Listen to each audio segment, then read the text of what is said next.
의인은이라는 제목으로 말씀을 나누고자 합니다. 여러분, 길을 가다가 갑자기 옆에 있는 사람이 벼락을 맞아서 죽음을 당하면 어떤 생각이 드실까요? 아니면은 같이 길을 가다가 갑자기 옆에 있는 사람이 달려오는 차에 의해서 죽음을 당하면 여러분 그 순간 어떤 마음이 드실까요? 당황하고 황당한 마음도 있겠지만 죽음에 대한 공포가 다가올 것입니다. 그리고 삶과 죽음을 어찌할 수 없는 자기 자신의 무력함을 발견하게 될 것입니다. 그러면 그 삶과 죽음을 통제할 수 있는, 그러니까 지배할 수 있는 어떤 존재, 그 존재를 의지하고 간절히 찾게 될 것입니다. 그런 사람이 바로 마틴 루터라는 사람이었습니다. 마틴 루터는요, 아버지의 소원대로 성공한 삶, 아버지는 그 아들이 성공한 삶을 살기 원했어요. 당시에는 이 법률가가 좀 흔한 말로 끝발이 있었던 것 같습니다. 그래서 법률가를 시키기 위해서 법률 공부를 시켰어요. 그런데 잠시 집에 왔다가 돌아가는 길에 아까 처음에 말씀드린 대로 번개를 맞은 것이에요. 그런데 여러 가지 썰이 있지만 옆에 나무에 번개가 쳤다, 그래서 두려워했다, 아니면 정말 친구가 옆에서 번개 맞아 죽었다, 이런 썰이 있지만 하여튼 옆에서 번개가 치는 거예요. 그것을 보고 이 루터는 자기가 죽을 수도 있겠구나, 이렇게 죽을 수도 있겠구나, 엄청난 두려움에 휩싸였습니다. 우리말에도 이런 말 있지 않습니까? 이 벼락 맞아 죽을 놈. 그 말이 무엇입니까? 벼락을 맞는다는 것은 심판을 받는다는 거, 하늘의 심판을 받는다는 것을 의미해요. 그래서 이 루터는 하나님이 살아계신데 하면서 아버지의 반대에도 불구하고 이 법률가가 되는 것을 포기하고 신학을 하게 됩니다. 신학을. 그래서 신학을 하고 사제가 되었습니다. 사제가 되었는데도 그 자기 안에 뭔가 문제를 계속 발견하는 거예요. 어떤 문제냐면 자기 안에 계속되는 이 죄, 계속되는 죄에 대해서 어떻게 해결할 바를 모르겠는 거예요. 그렇다고 여러분, 이 종교개혁가라고 하는 이 마틴 루터가 엄청나게 죄가 많아서 맨날 죄를 문제 삼았다는 것은 아닙니다. 여러분, 이걸 기억하셔야 돼요. 이런 분들은 우리가 생각하는 죄의 기준보다 죄의 기준을 높게 잡아요. 그래서 자기 머릿속에 잠깐 음탕한 생각만 들어도 이걸 죄라고 생각하고 이렇게 하는 거예요. 그래서 그 예로 수도원 생활을 할 때 남들이 보기에는 이 마틴 루터가 너무나도 모범적인 수도원 생활을 하고 있는 거예요. 그럼에도 불구하고 자기는 맨날 죄 때문에 괴로워서 하루에도 몇 번씩 신부를 찾아가서 고해성사를 하는 것입니다. 그래서 얼마나 이 신부가 귀찮았으면, 얼마나 힘들었으면 제발 죄를 한 번에 모아서 한 번만 해. 하루 동안 죄를 다 모아서 한 번만 와서 고해성사를 해라, 이렇게 말할 정도로 이 마틴 루터가 자주 자기 죄에 대해서 고백했던 것입니다. 그리고 여러분들 영화 같은 데서 보시잖아요. 자기 죄를 때문에 채찍을 가지고 자기 몸을 이렇게 치면서 죄를 어떻게 하면 죄에서 벗어날 수 있을까, 이렇게 고민했던 사람이 바로 마틴 루터인 것입니다. 그래서 그가 고민하던 중에 일로 인하여서 교황청에 갈 일이 있었습니다. 그래서 교황청에 대성당 빌라도의 계단이라는 곳이 있었는데, 그곳에서는 사람들이요, 무릎으로 그 계단을 올라가면서 자기의 어떤 사람은 주기도문을 한다고 하는데, 기도하면은 자기의 죄가 용서받을 수 있다, 그렇게 생각했다고 해요. 그래서 마틴 루터도 똑같이 자기의 죄의 문제를 해결하기 위해서 무릎으로 그 계단을 오르면서 기도를 했다고 합니다. 그런데 죄가 해결됐을까요? 안 됐을까요? 안 됐어요. 전혀 자기가 그렇게 고생을 했음에도 불구하고 전혀 죄의 문제가 해결되지 않는 자기 자신을 발견한 거예요. 하지만 이 마틴 루터는 로마서를 묵상하다가 죄의 문제가 해결되는 역사를 경험하게 됩니다. 로마서 1장 17절 넘겨주세요. 우리 같이 한번 읽어보겠습니다. 로마서 1장 17절 시작. 복음에는 하나님의 의가 나타나서 믿음으로 믿음에 이르게 하나니 기록된 바 오직 의인은 믿음으로 말미암아 살리라 함과 같으니라. 깨달은 거예요. 나의 죄의 문제는 내가 어떤 노력을 통해서 해결되는 것이 아니고, 나의 어떤 고행을 통해서 해결되는 것이 아니고, 나의 죄를 짊어지시고 대신 대속하신 이 예수 그리스도를 믿는 믿음으로 해결되는 것이구나. 그것을 깨달은 거예요. 내가 지금까지 아무리 노력해도 이 죄의 문제가 해결되지 않았는데, 이 예수 그리스도께서 나의 죄를 대신 지셨구나, 이 믿음을 가졌을 때 해결되는 것이구나. 그래서 이 신득이 오직 믿음으로 구원받는다는 이 루터의 그 가르침이 지금까지 이어오는 거예요. 그것을 깨닫게 됩니다. 그런데 여러분, 오직 의인은 믿음으로 말미암아 살리라는 이 말씀이 원래 어디에 있는지 아십니까? 원래는 구약의 이 하박국서에 쓰여져 있어요. 하박국 2장 4절을 보겠습니다. 넘겨주세요. 같이 읽습니다. 하박국 2장 4절 시작. 보라, 그의 마음은 교만하여 그 속에서 정직하지 못하나 의인은 그의 믿음으로 말미암아 살리라. 아멘. 예. 여기서 말씀하시는 의인은 믿음으로 말미암아 살리라고 로마서의 사도 바울이 고백했던, 기록하였던 의인은 믿음으로 말미암아 살리라고 조금 더 개념이 확장된 개념, 그러니까 사도 바울이 그 개념을 확장시킨 거예요. 여기서는 우리가 왜 이런 말씀을 하셨는지 우리가 좀 알아보길 원합니다. 왜 그러냐면 그 하박국 선지자가 활동했던 시기의 배경을 우리가 살펴보면 좀 왜 이런 말을 했는지 알 수가 있어요. 이 하박국 선지자가 활동했던 시기는 남유다 말기였습니다. 북이스라엘은요, 남유다가 있고 북이스라엘이 있잖아요. 북이스라엘은 이미 아수르에 의해서 멸망을 당했어요.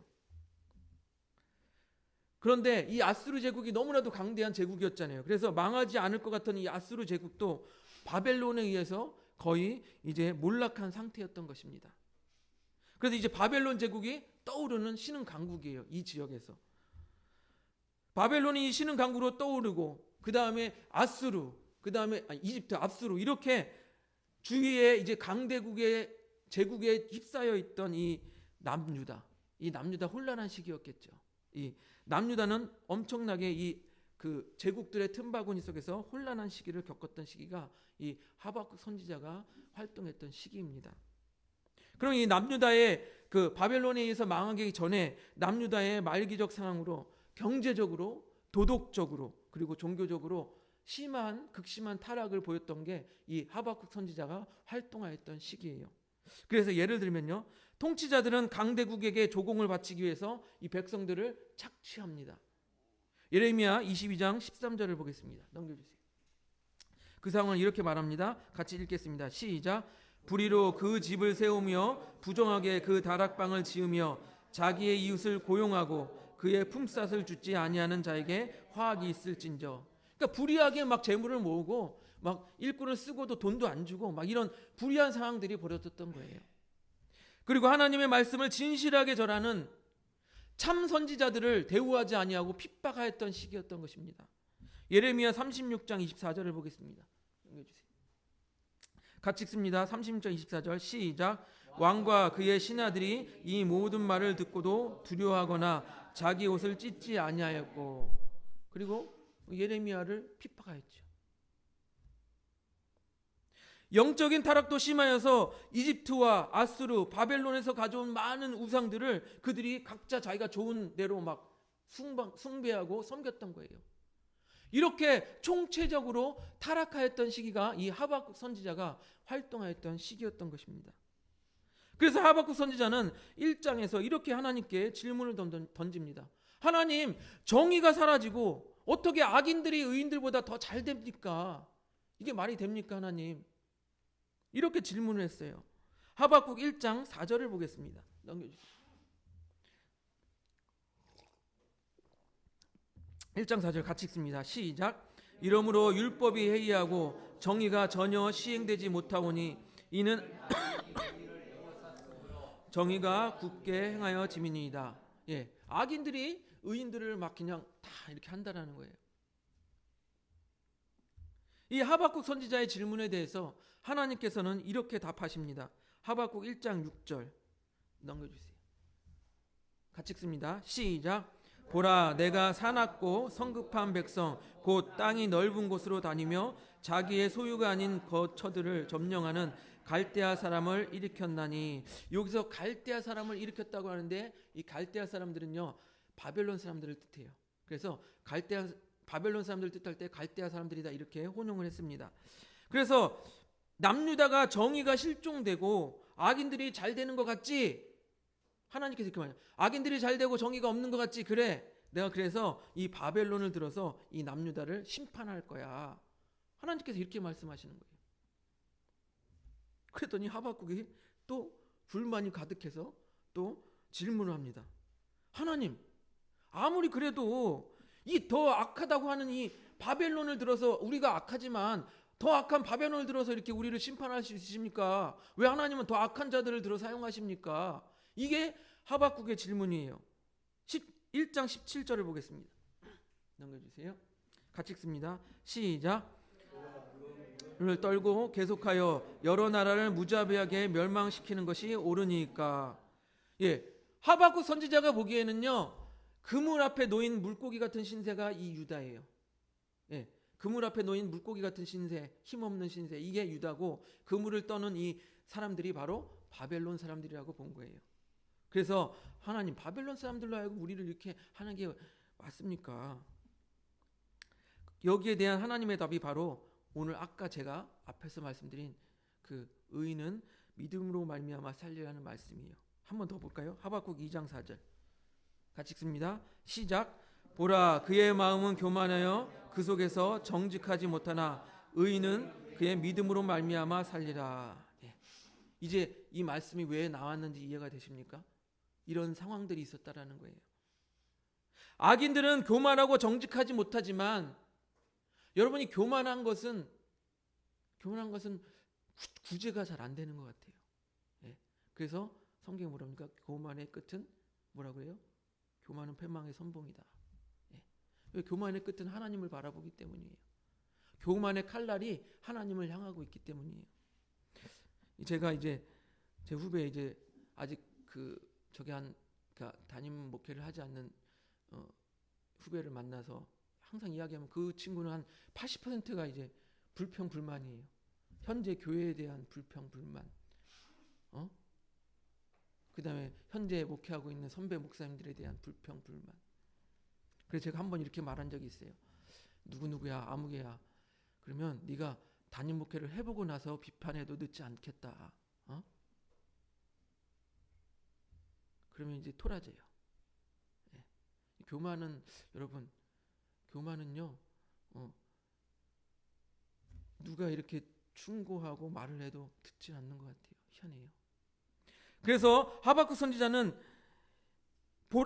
하나님의 말씀이 이거인데, 보라, 그의 마음은 교만하여 그 속에 정직하지 못하나 의인은 무엇으로 산다고요? 믿음으로 말미암아 산다고 했는데 그 믿음이 무엇입니까? 바로 네가 보기에 불합리해 보여도 네가 하나님의 결정을 판단하지 말고, 교만해서 판단하지 말고, 네가 보기에 불합리해 보이고 하나님의 결정이 뭔가 네가 불만이 있어도 하나님이 행하실 일을 네가 신뢰하고 믿는 것이 그 믿음이다. 그래서 의인은 그 믿음으로 말미암아 산다라고 말씀하시는 거예요.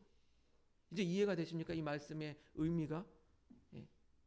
하나님께서 하시는 것이 내가 보기에 불공평해 보이고 불합리해 보여도 그 하나님이 하실 일을 결국 어떻게 하실 것인가를 믿으면서 사는 것이 의인이라는 거예요.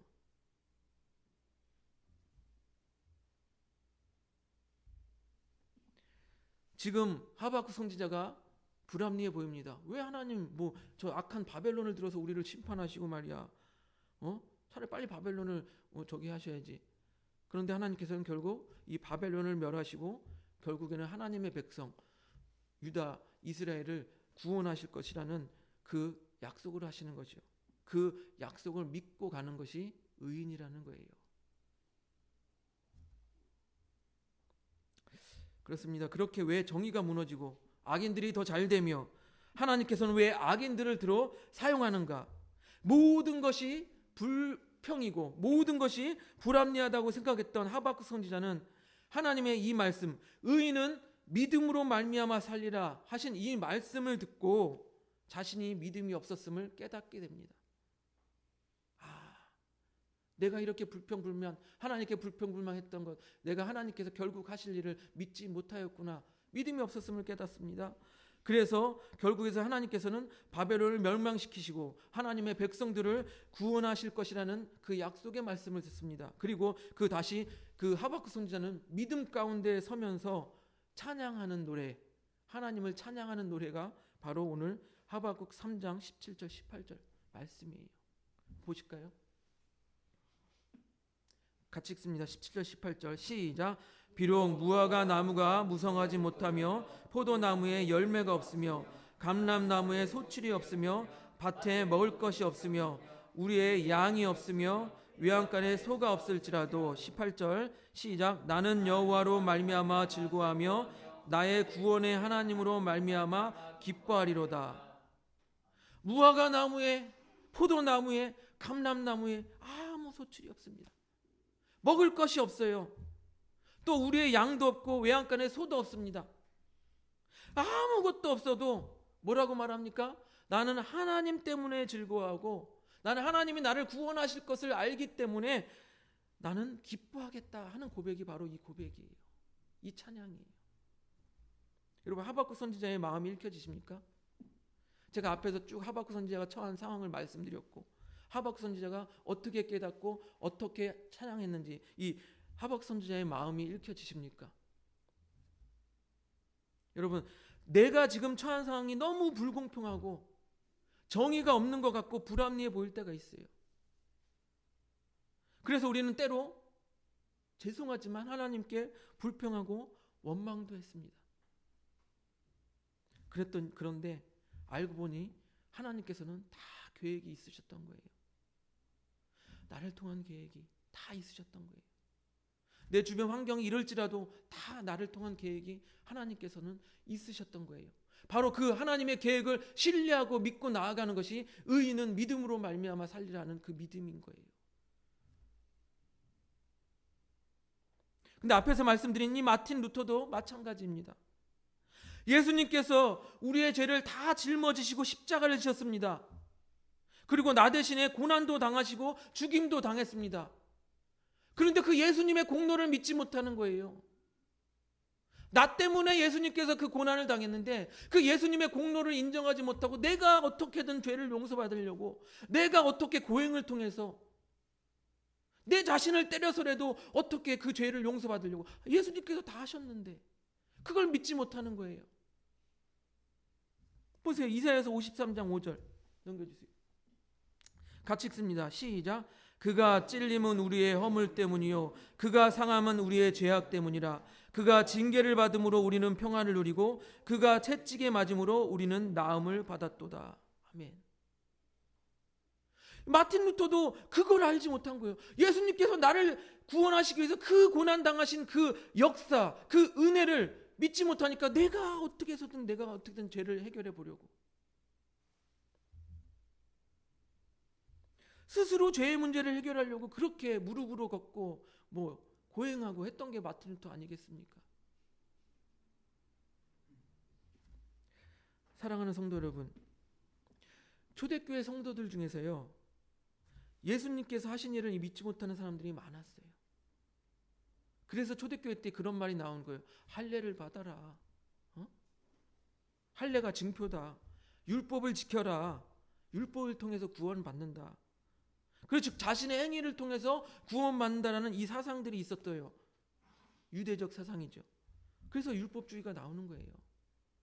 오직 예수 그리스도의 은혜가 아닌 내가 율법을 잘 지킴으로 우리는 구원받는다, 이렇게 생각하는 거예요. 그런데 마틴 루터는 깨달았습니다. 나의 행위가 아니라 오직 믿음으로 구원받는 것이구나. 그것을 깨달은 거예요. 그래서 의인은 믿음으로 말미암아 사는 것이구나. 그것을 깨달은 거예요. 하박국 선지자도 현실을 바라보니 욕밖에 나오지 않습니다. 정의는 무너지고 나라는 엉망진창이고 하나님의 정의는 도대체 어디 있습니까? 악인들은 득세하였습니다. 하박국 선지자가 보기에는 현실이 너무너무도 불합리해 보였습니다. 그래서 하나님이 이렇게 하시는 어떻게 이 세상을 이끌어 가시는 것이 불만스러웠어요. 하나님의 일, 하나님의 결정에 믿음이 가지 않았어요. 그런데 하나님께서 뭐라고 말씀하십니까? 의인은 믿음으로 말미암아 산다. 그 믿음이, 그 말씀이 가슴에 새겨지게 되니까 어떻게 됩니까? 먹을 것이 없어도, 차도 없고 돈도 없고 현실이 거지 같아도 하나님 한 분 때문에 기뻐할 수 있고 하나님 한 분 때문에 즐거워할 수 있다라는 신앙의 고백이 나오는 것입니다. 우리 그리스도인의 덕목은 감사입니다. 감사. 그런데 그 감사가 하나님께서 나에게 하신 일, 그리고 하나님께서 나를 통해서 앞으로 하실 일에 대한 이 신뢰, 믿음이 있을 때 감사가 나오는 거예요. 이해가 되세요? 또한 예수님께서 나에게 어떻게 구원을 베푸신 일, 그리고 그 나를 어떻게 인도하실 것, 그것에 대한 믿음이 있을 때 감사가 나오는 거예요. 그래서 데살로니가전서 5장 16절 17절은 이렇게 우리에게 말합니다. 같이 볼까요? 데살로니가전서 5장 16절에서 17절 같이 읽습니다. 시작. 항상 기뻐하라, 쉬지 말고 기도하라, 범사에 감사하라. 이것이 그리스도 예수 안에서 너희를 향하신 하나님의 뜻이니라. 예. 앞에 것은 제쳐하고 범사에 감사하라. 하나님이 우리를 향한 뜻이 무엇이라고요? 범사, 모든 일에 감사하는 거예요. 근데 우리 감사하며 살고 있습니까? 어느 순간 우리 삶 속에 감사의 고백이 사라지지 않았습니까? 왜? 앞에서 말씀드린 것처럼 믿음이, 하나님께서 나를 통해 하실 일에 대한 믿음이 사라지니까 감사가 사라지는 거예요. 무화과 잎이 말라도 감사하고, 포도나무에 열매가 없어도 감사하고, 감람나무에 소출이 없어도 감사하고, 밭에 먹을 것이 없어도 감사하고, 우리의 양이 없어도 감사하고, 외양간에 소가 없어도 감사하는 거예요. 왜요? 하나님께서는 결국 나를 선한 길로 인도할 것이라는 믿음이 있기 때문이에요. 그러니까 감사가 어디서 나옵니까? 믿음에서 나옵니다. 감사는 하나님이 나에게 어떻게 하실 것이라는 믿음에서 나오는 거예요. 그래서 의인은 믿음으로 말미암아 살리라 라고 말하는 거예요. 이 말씀이 여러분 가슴에 깊이 와닿길 바랍니다. 우리 추수감사절을 맞이해서 그렇게 지금까지 나의 삶 속에서 나의 눈에는 불합리하게 보였을지라도 모든 일에 하나님께서 역사하실 것이라는 이 감사를 회복하는 시간이 되길 원합니다. 또한 감사할 거리를 찾는 우리 하늘봄교회 성도님들이 되시기를 주님의 이름으로 축복드립니다.